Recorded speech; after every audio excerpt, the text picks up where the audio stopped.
Hi, I'm Dennis with theGarageEngineer.com, and today I'm partnering with Trail 47 to demonstrate their Maker Pack. This is the Halloween edition, and it's more of a creative idea starter mostly for kids, but even for big kids too. The pack includes 2 pages of patterns, and then 3 maker masks, which are great for the upcoming Halloween season or just to play around the house. We've got Frankenstein's monster, we got Dracula, and we got a jack-o'-lantern. So first they wanted me to show a little bit how the maker patterns work.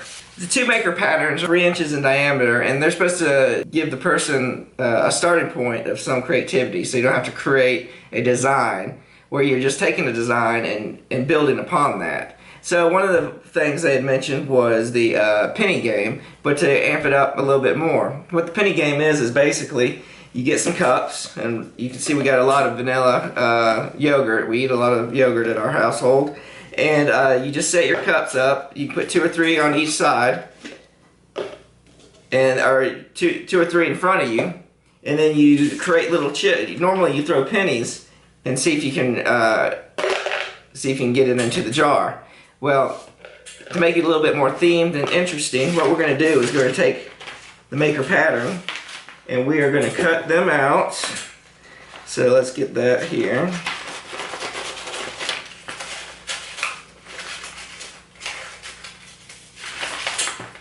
So you can get as detailed as you want, or I'm just going to do an outline.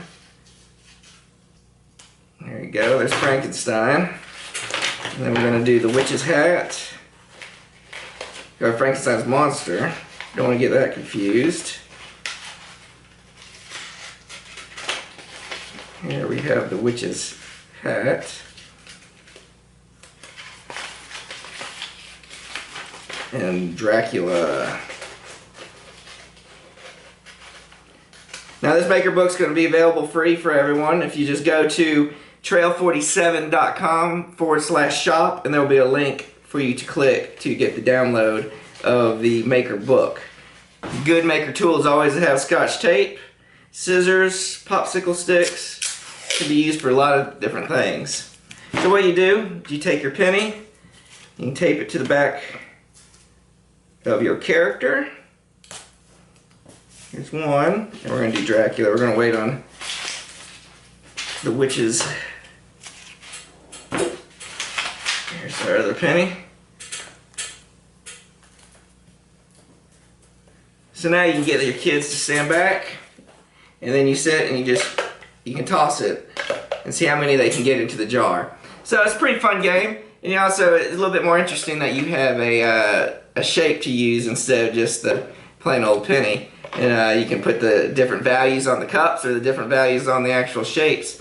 And to make it, you can always vary the game. But it's all about the creativity of creating the game, and then playing the game, I think, is what sparks kids' imagination.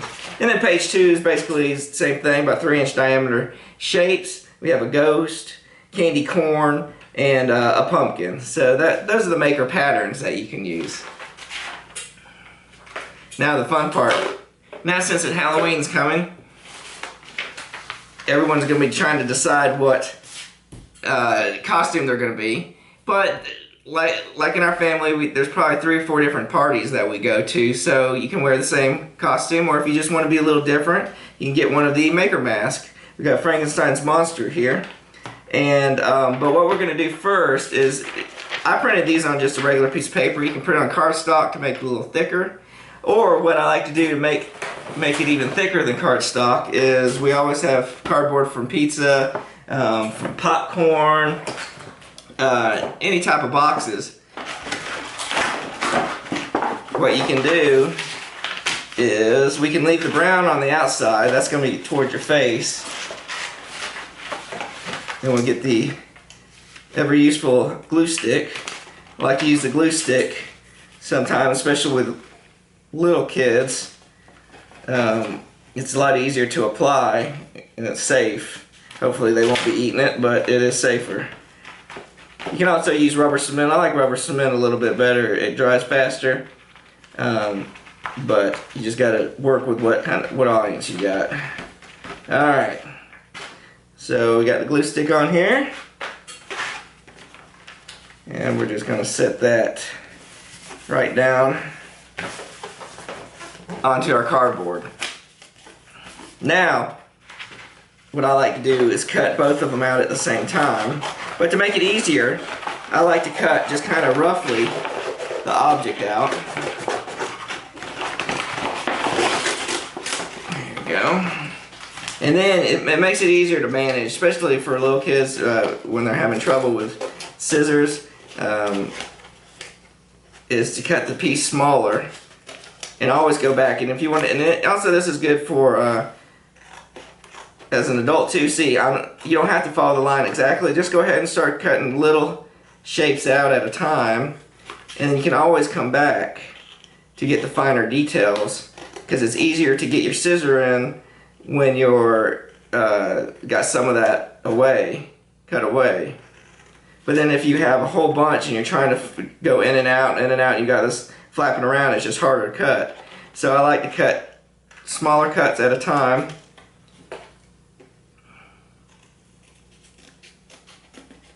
And just kind of work your way around. Take a little bit here, a little bit there off. Now I've left room.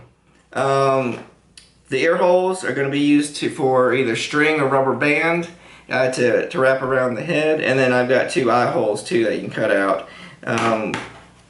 This might need the parent help the child, because you've got to get the scissors in there. It's not really a good way. I like to poke a hole and then kind of work your way around. You can use an X-Acto blade, would work a little better. You just work your way around and kind of go in a circle all the way around. And you can adjust the size depending on your needs of the hole. So there you go. So there we cut one out there. And then I want to show you something else what I like to use. Well, like I said, you can use razor blade X-Actos. This is a razor blade, but to get a more detailed cut, and if you're careful, I usually just like to take the blade out by itself, and that way you get a good handle on it and you can cut. Now, what trick I've learned is you can never cut with a razor all the way through something in one pass. You always need to take 3 cuts at a minimum to get through the piece, and that's the safest way to cut something.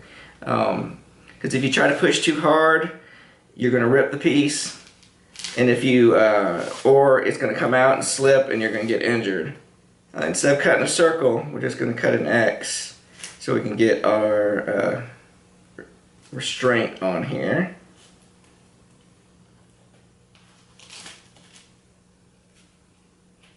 And what we're going to use, you can use string, but what I also like to use is a little bit more adjustable, is to just get rubber bands. You can take the rubber bands, stick one, oh, this is already done, here, let's try this. You take one rubber band, loop, stick it in the other, and then you pull the red rubber band through so it connects that way. And then you just make the adjustments depending on what size with the diameter of the head that you're trying to fit. So here I put another one on. Alright, there you go. And then we stick it through the ear hole. I'm going to make it a little wider with the scissors. Stick the scissor in there and just kind of wiggle a little hole there. Bring it around. Here's one side. And then this side you'll probably have to tie off, since you're not going to have an end to go around, so you just tie it off. There you go. And there you have it. Quick and simple mask. Very good activity. It doesn't take long. Some kids' attention spans are shorter, but it gives them something to do. And then you have 3 choices the kids can choose from: is Dracula, a pumpkin, or Frankenstein's monster. I'd like to hear what kind of ideas you have down in the comments below. I appreciate you watching, and please subscribe. We're trying to grow the channel to get above 1,000 by the end of the year. So I hope you'll be part of that. And look, coming up, we've got a Thanksgiving and Christmas editions coming up from Trails 47's Design Makers Pack. So have a wonderful day.